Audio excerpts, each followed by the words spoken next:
मेरे ससुर ने घर में एक खुफिया कमरा बनवा रखा था जो कि घर से बिल्कुल अलग था। एक कोने में बना हुआ था।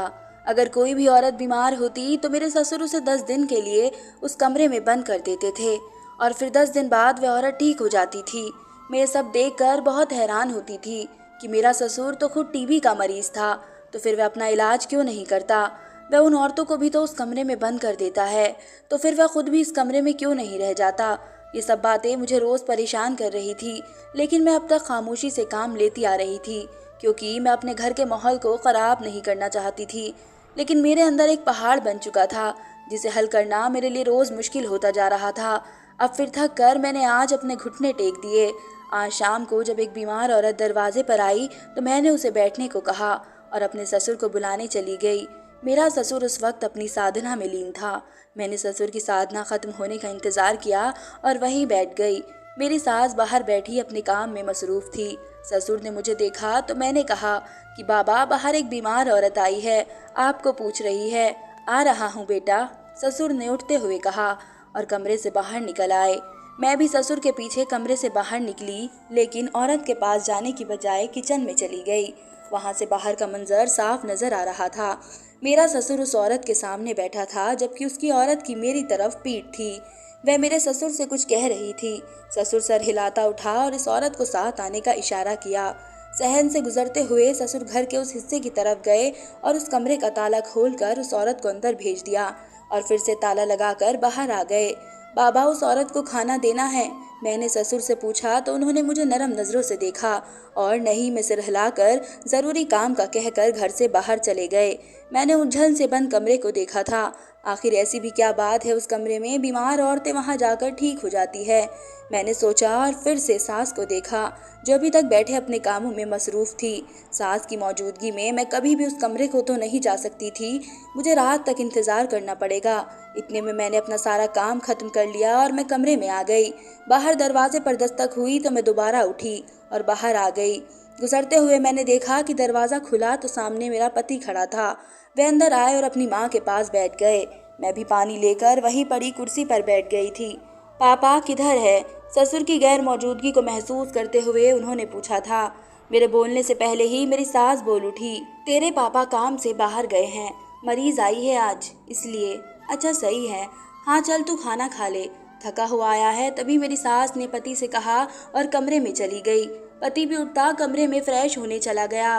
अब मैं सहन में अकेली बैठी हुई थी। मैंने चारों तरफ सर उठाकर देखा और बाहर की तरफ कदम बढ़ाए और घर के उसी हिस्से की तरफ आ गई। लेकिन शायद मेरी किस्मत में आज उस कमरे तक जाना नहीं लिखा था। उसी पल दरवाजे पर दस्तक हुई तो मैं जल्दी से अंदर आई और दरवाज़ा खोल दिया। बेटा, इतना वक्त क्यों लगाया दरवाज़ा खोलने में? मेरा ससुर बोला था। बाबा कमरे में थे इसलिए पता नहीं चला मुझे, मैंने उनको कहा था। अच्छा बेटा, कोई बात नहीं, ऐसा करो कि मुझे एक गिलास पानी पिला दो, ससुर ने कहा था। तो मैंने कहा जी बाबा। मैं सर हिलाती किचन गई और पानी लेकर ससुर के कमरे में आ गई। मुझे अंदर आता देख सास एकदम से खामोश हुई थी। मुझे लगा कि वह ससुर से कोई खास बात कर रही थी जो मेरी मौजूदगी में नहीं हो सकती थी। मैंने गिलास ससुर को दिया और कमरे से बाहर आ गई।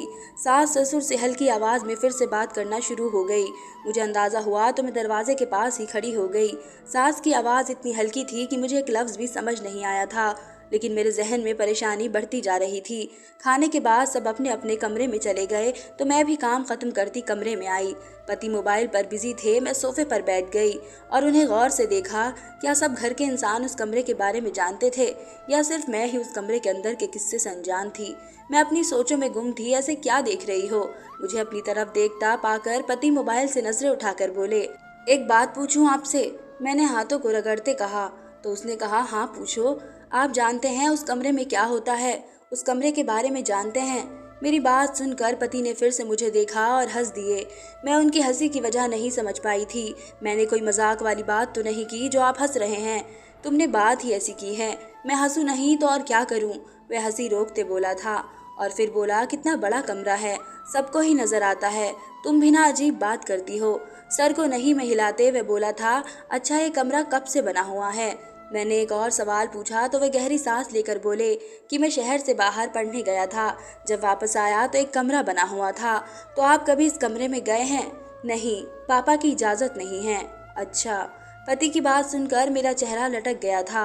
सुबह फिर से औरत मेरे ससुर के पास आई थी। मैंने उस औरत की एक ही झलक देखी थी। उसकी आंखें लाल थी और उसका चेहरा भी जर्द हुआ पड़ा था। मुझे लगा कि वह बीमार है। ससुर से बात करने के बाद वह इसी कमरे में चली जाएगी। मैंने कैलेंडर पर हिसाब लगाया तो आज तकरीबन 3 औरतों ने ठीक होकर घर चले जाना था। इसलिए मैं काम जल्दी खत्म करके सास के पास आकर पलंग पर बैठ गई और खिड़की की तरफ मुंह कर लिया। पास ही ननद बैठी काम कर रही थी। ए लड़की, खाना पक गया है? मेरी सास ने मुझे बैठा देखकर पूछा था। जी माँ, बन गया है। बाकी के भी सारे काम हो गए हैं। अच्छा ठीक है, काम सारे वक्त पर ख़त्म कर लिया करो। तू जानती है ना, मुझे इस गंदगी बिल्कुल पसंद नहीं है। मैं सास की बात सुनकर सर हिलाती जा रही थी, जबकि मेरी नज़रें अभी भी बाहर ही टिकी हुई थी। इतने में मेरा ससुर कमरे में से बाहर निकला और घर के पिछले हिस्से की तरफ चला गया। मैं एकदम से चौकन्नी होकर बैठी हुई थी। कमरे का दरवाज़ा थोड़ा सा खोलकर मेरा ससुर अंदर आ गया और दरवाज़ा बंद कर लिया। मैं सब बहुत गौर से देख रही थी। थोड़ी देर बाद मेरा ससुर 3 औरतों के साथ कमरे से बाहर निकला और घर के दूसरे दरवाजे से लेकर बाहर चला गया। लेकिन जाते हुए भी मेरा ससुर कमरे को ताला लगाना नहीं भूला था। मैंने गर्दन सीधी की और सास को देखा। सास भी बाहर ही देख रही थी, लेकिन उसके चेहरे पर अजीब सी चमक थी। सास को देखकर मुझे हैरानी हुई थी। भला सास क्यों इतना खुश हो रही थी? उसका इसमें क्या कमाल था? वह इतना खुश हो रही थी। वह औरतें उस कमरे में रहने की वजह से ठीक हुई थी। कहीं सास उस कमरे के बारे में तो नहीं जानती थी जो वह इतना खुश हो रही थी। मैंने सोचते हुए ननद को देखा तो वह अभी भी अपना काम करने में मसरूफ थी। मेरा ससुर अभी तक उन औरतों को छोड़कर वापस नहीं आया था। मैंने अपनी सास से पूछा कि जब ये औरतें ठीक हो जाती है तो बाबा को कितने पैसे देकर जाती है। मैंने जहन में आया सवाल किया तो सास का चेहरा उतर गया। एक लम्हे के लिए उनके लब बिल्कुल सिल गए थे। फिर वह रुक कर बोली कि तुम्हारे बाबा को वह दुआएं देकर जाती है, बस यही काफ़ी है। मेरी सास काफ़ी होशियार थी। बात को संभालना कोई उनसे सीखे। मैंने हैरानी नज़रों से सास को देखा और सर को हिलाने लगी। मैंने दोबारा से बाहर देखा तो मेरा ससुर घर में दाखिल हो रहा था। इसके चेहरे पर भी अजीब सी चमक थी।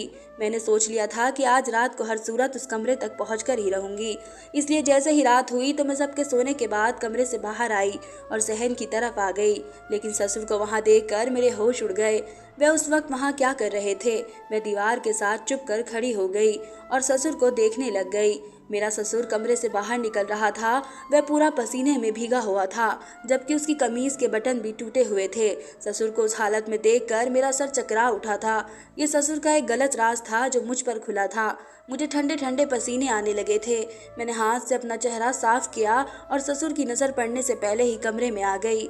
मेरा रंग उड़ चुका था। घर में क्या हो रहा था उसका मुझे बिल्कुल भी अंदाज़ा ना था, लेकिन जो मैंने अब देखा था वह मुझ पर बहुत कुछ असर कर गया था। मैंने एक नज़र सोए हुए पति को देखा कि वाकई उसे कुछ भी मालूम न था या फिर वह भी सिर्फ अनजान बनने का ड्रामा कर रहा था। पति को लेकर भी अब मैं शक में गिरफ्तार हो चुकी थी। मालूम नहीं कौन सच्चा था और कौन झूठा था। अब तो बस दिमाग में यही चल रहा था कि सच खुलकर सामने आ जाए। मुझे रह रह कर एक ही चीज़ परेशान करती थी कि अगर ससुर को टीबी थी तो वह खुद भी तो उस कमरे में रह सकता था, लेकिन मैं वहाँ खुद क्यों नहीं रहता था? आखिर क्या माजरा था? लेकिन ऐसा कैसे मुमकिन है कि कमरे में बंद रहने से कोई औरत सही हो जाए? यही एक बात थी जो मुझे तंग करती थी और इसी बात की बुनियाद पर मैंने शक करना शुरू किया था। और अब ये हाल था कि ससुर के साथ साथ सास और पति भी शक के दायरे में आ चुके थे। कहीं ये शक मुझे ही कोई नुकसान ना पहुंचा दे। मैंने सर को झटकाते हुए सोचा था। सारी रात मेरी जाग कर गुजर रही थी और अजीबोगरीब किस्से ने मेरी नींद उड़ा दी थी। सुबह में दुखते सर को पकड़कर कमरे से बाहर निकली तो मैंने सास को जागते पाया। मेरी सास मुझे ही देख रही थी। मैंने सास को देखकर नमस्ते किया और नाश्ता बनाने आ गई। लड़की, बेहतर है कि तुम अपने काम से काम रखो। कौन क्या करता है और क्या नहीं, इसके बारे में जानने की या पता लगाने की ज़रूरत नहीं है। सास की बात सुनकर मेरा सांस अटका था। तो इसका मतलब ससुर ने मुझे देख लिया था, लेकिन कैसे? मैंने तो बहुत समझदारी से काम लिया था। कहीं मेरे पति ने ससुर से बात तो नहीं की मेरे सवालात के बारे में? नहीं, वे क्यों ये बातें अपने माँ बाप से करेंगे? ये हमारे दरमिया की बातें थी। यकीनन बाबा ने ही मुझे देख लिया होगा। अब क्या होगा? कहीं वे मेरे साथ? नहीं नहीं, मैं उनकी बेटी की बीवी हूँ। वह मुझे भी कभी कुछ नहीं कहेंगे। मैंने उसी उलझन के चलते नाश्ता तैयार किया और फिर सबके साथ मेज़ पर आकर बैठ गई। मैंने ससुर के रवैये को जानने की कोशिश की तो वह मुझे बिल्कुल नॉर्मल लगे थे। मैंने सास को देखा तो वह चेहरे पर सख्त गुस्सा लिए बैठी नाश्ता करने में मसरूफ़ थी। कहीं सास ने तो ही मुझे ससुर के पीछे जाते देखा। क्या करूँ अब मैं? कहीं मेरी जासूसी पर सास नज़र न रखना शुरू कर दे। अगर ऐसा हुआ तो मैं उस कमरे के राज को जानने से महरूम हो जाऊंगी। मुझे कुछ दिन के लिए खुद को काबू में करना पड़ेगा। हाँ, यही ठीक है। मैं प्लेट में चम्मच हिलाते सोच रही थी जब मेरी ननद ने मेरा कंधा झुंझोड़ा। मैंने उसे देखा तो वह बोली कि भाभी कहाँ गुम है, नाश्ता ठंडा हो रहा है। हाँ, मैंने सर को हिलाया और नाश्ते पर नजरें जमा ली। नाश्ते के बाद घर के काम खत्म करके मैं सास के पास बैठ गई। सास का अंदाज़ा मुझे रूखा सूखा लगा था।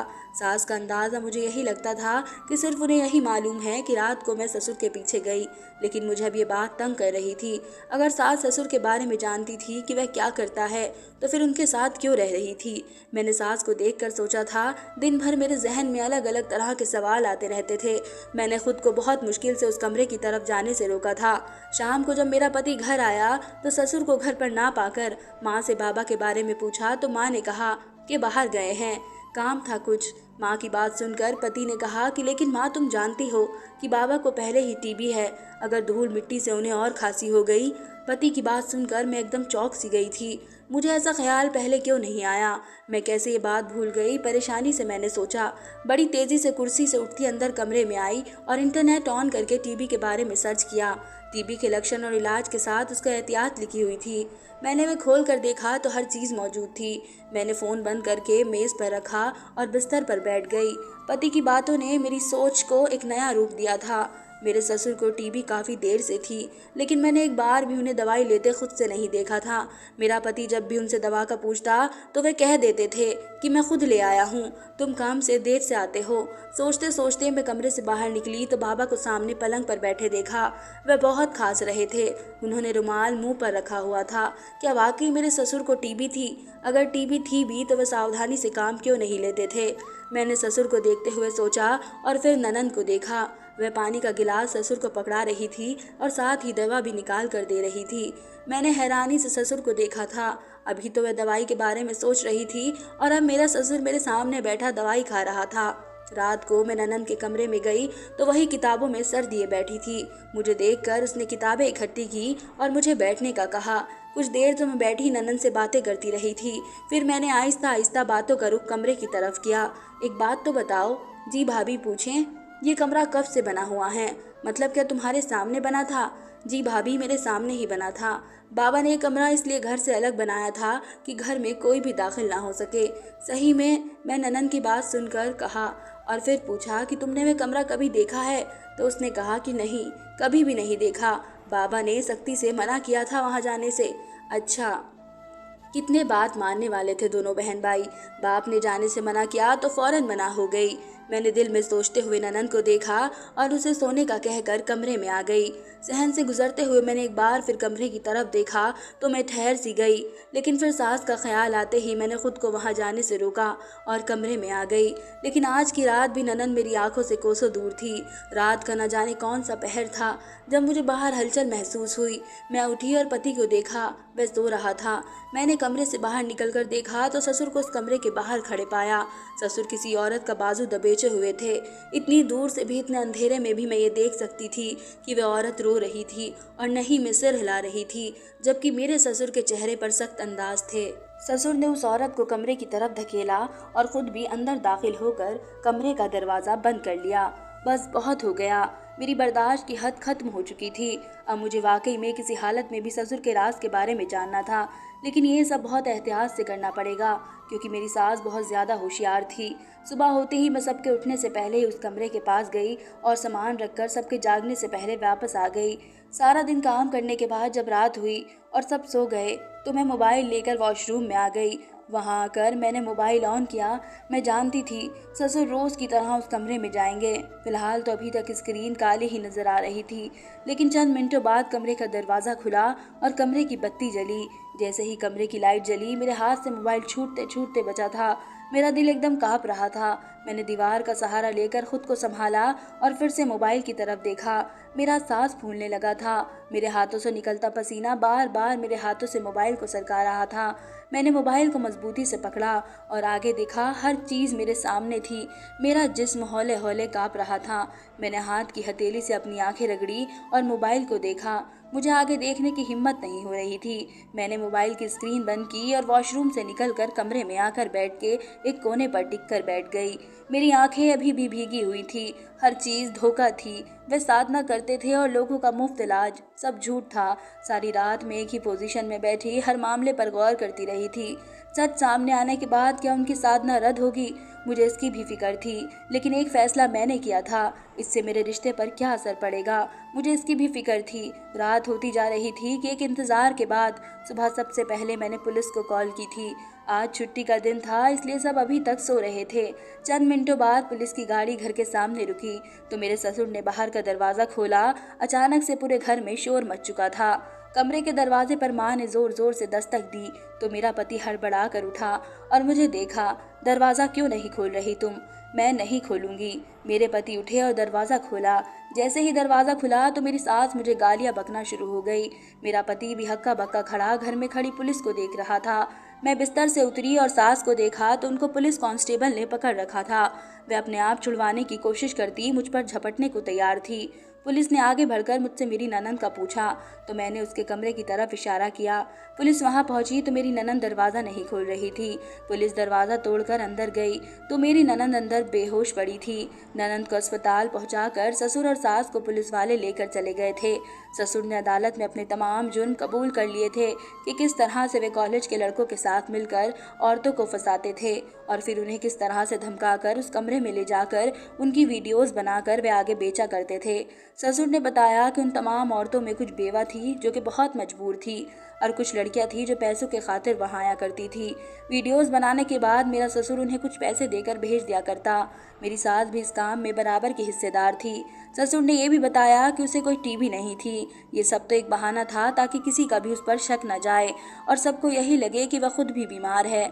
ससुर ने जो भी उन औरतों के साथ किया था उसका अंजाम ये हुआ था कि गिरफ्तारी से एक रात पहले ससुर के साथ काम करने वाले लड़के ने होश में आकर ससुर की बेटी के साथ गलत काम किया था, जिसकी वजह से वह दिमागी तौर पर पागल हो गई थी। ससुर और सास को सजा होने के बाद मैं पति और ननंद को लेकर किसी और शहर आ गई, क्योंकि मैं नहीं चाहती थी कि मेरे बच्चे एक ऐसे माहौल में परवरिश पाए जहाँ पर उनके दादा के गुनाहों के बारे में हर कोई जानता हो। मेरा पति शुरू शुरू में मुझसे बहुत नाराज़ रहता था क्योंकि मैंने उसके माँ बाप को जेल जो पहुँचा दिया था। मैं समझ सकती थी उसकी नाराज़गी की वजह, वो एक बेटा था और माँ बाप या फिर औलाद जैसे भी दोनों एक दूसरे के ऊपर पर्दा डालने की कोशिश करते हैं। लेकिन फिर वक्त गुजरने के साथ साथ सब ठीक हो गया। पति ने भी ये बात समझ ली थी कि मैंने जो भी किया वह ठीक किया था। धन्यवाद दोस्तों। उम्मीद करती हूँ आप सबको मेरी ये कहानी पसंद आएगी।